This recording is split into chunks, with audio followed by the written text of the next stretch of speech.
The state will rest its case today in the retrial of Darcus Allen, the getaway driver for a gunman who killed 4 Lakewood police officers in 2009. In 2018, Washington Supreme Court ruled that he will no longer face aggravated murder charges in his second trial, though he may still spend the rest of his life in prison if convicted. Yeah, Fox 13's Brian Flores joining us live from the newsroom right now. And Brian, without the aggravated murder charge, what is Allen facing right now? Well, Liz, he's now facing first-degree murder charges. Now, in his original trial, jurors already found him guilty of this, but again, not guilty of the aggravating factors that would lead to an automatic sentence of life in prison without parole. That conviction was overturned, and the High Court says prosecuting Allen again on those factors violates his constitutional right to not be tried twice for the same crime.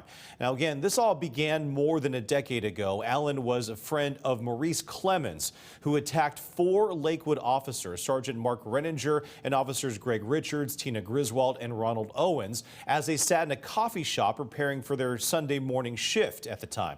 Now, after killing 3 of them, Clemens was shot as he wrestled with Officer Richards. He managed to kill the officer and take his gun. Clemens then fled in a pickup truck that Allen drove, evading a massive manhunt that ended 2 nights later. He was shot and killed by a lone Seattle patrolman. Meantime, Allen insisted he didn't know anything about Clemens's plan, and that's what saved him, apparently, from being charged with those aggravating factors.